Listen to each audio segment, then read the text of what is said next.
Hi all, welcome to Cricarena. IPLന്റെ mini option അവസാനിച്ച് കഴിഞ്ഞിട്ടുണ്ട്. എല്ലാ ടീമുകൾക്കും മോശമല്ലാത്ത ഒരു സ്ക്വാഡ് അവകാശപ്പെടാൻ ഇത്തവണ സാധിക്കുന്നുണ്ട്. ഏതായാലും ഓരോ ടീമുകളുടെയും പ്ലേയിങ് 11 നമുക്കൊന്ന് പരിശോധിക്കേണ്ടതുണ്ട്.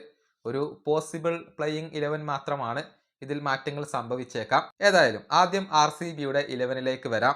RCBയുടെ 11ൽ നമ്മൾ പ്രതീക്ഷിക്കുന്നത് Virat Kohli, Phil Salt, Venkatesh Iyer, Rajat Patidar, Jitesh Sharma, Tim David, Romario Shepherd, Krunal Pandya, Bhuvneshwar Kumar, Yash Dayal, Josh Hazlewood.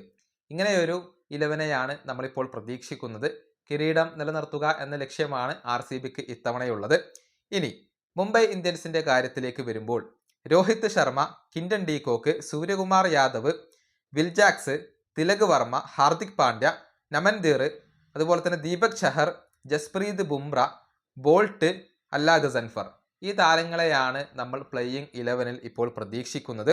ഇനി ചെന്നൈ സൂപ്പർ കിങ്സിന്റെ കാര്യത്തിലേക്ക് വരാം.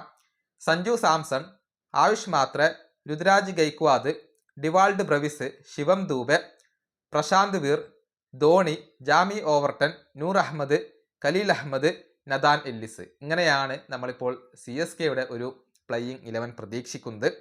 ഇനി കൊൽക്കത്തയുടെ കാര്യത്തിലേക്ക് വരുമ്പോൾ Finn Allen, Angkrish Raghuvanshi, Ajinkya Rahane, Cameron Green, Rahul Tripathi, Rinku Singh, Ramandeep Singh, Sunil Narine, Harshit Rana, Varun Chakravarthy, Matheesha Pathirana. ഇങ്ങനെയാണ് KKRന്റെ ഒരു പ്ലേയിങ് 11 നമ്മളിപ്പോൾ പ്രതീക്ഷിക്കുന്നത്.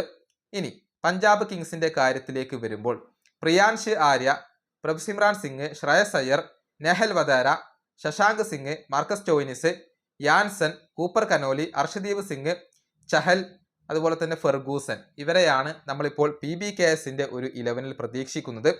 ഇനി SRHന്റെ കാര്യത്തിലേക്ക് വരുമ്പോൾ Abhishek Sharma, Travis head, Ishan Kishan, Klaasen, Nitish Rana, അതുപോലെ തന്നെ Liam Livingstone, Aniket Varma, Harsh Dube, Pat Cummins, Harshal Patel, അതുപോലെ തന്നെ ജയദേവ് ഉന്നഡ്ഗഡ്. ഇങ്ങനെയാണ് SRHന്റെ ഒരു 11 നമ്മളിപ്പോൾ പ്രതീക്ഷിക്കുന്നത്.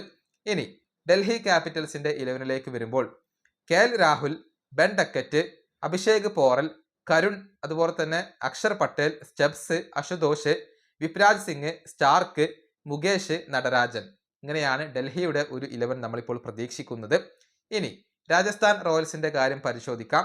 Yashasvi Jaiswal, Sooryavanshi, Riyan Parag, Dhruv Jurel, Donovan Ferreira, Jadeja, Sam Curran, Bishnoi, Archer, Sandeep, Tushar Deshpande. ഇങ്ങനെയാണ് രാജസ്ഥാന്റെ ഒരു പ്ലേയിങ് 11 നമ്മളിപ്പോൾ പ്രതീക്ഷിക്കുന്നത്. ഇനി LSGയുടെ കാര്യത്തിലേക്ക് വരുമ്പോൾ Marsh, Markram, Rishabh Pant, Nicholas Pooran, Ayush, Samad, Shahbaz, Shemi, Avesh, Digvesh റാത്തി, Mayank Yadav. ഇങ്ങനെയാണ് LSGയുടെ ഒരു 11 നമ്മളിപ്പോൾ പ്രതീക്ഷിക്കുന്നത്. ഇനി ഗുജറാത്ത് ടൈറ്റൻസിന്റെ കാര്യത്തിലേക്ക് വരുമ്പോൾ ശുഭ്മാൻ ഗിൽ, അതുപോലെ തന്നെ Sai Sudharsan, Buttler, Phillips, Shahrukh Khan, Washington Sundar, Rahul Tewatia, Rashid Khan, Siraj, Prasidh Krishna, Sai Kishore. ഇങ്ങനെയാണ് ഗുജറാത്ത് ടൈറ്റൻസിന്റെ ഒരു 11 നമ്മളിപ്പോൾ പ്രതീക്ഷിക്കുന്നത്. ഇങ്ങനെ എല്ലാ ടീമുകളുടെയും പ്ലേയിങ് 11 പോസിബിൾ 11 നമ്മളിപ്പോൾ പറഞ്ഞു കഴിഞ്ഞു. ഇതുമായി ബന്ധപ്പെട്ട നിങ്ങളുടെ അഭിപ്രായങ്ങൾ നിങ്ങൾക്ക് കമന്റ് ബോക്സിൽ പങ്കുവെക്കാം. ഈ വീഡിയോ അവസാനിപ്പിക്കുന്നു. അടുത്തൊരു വീഡിയോ വീണ്ടും കാണാം.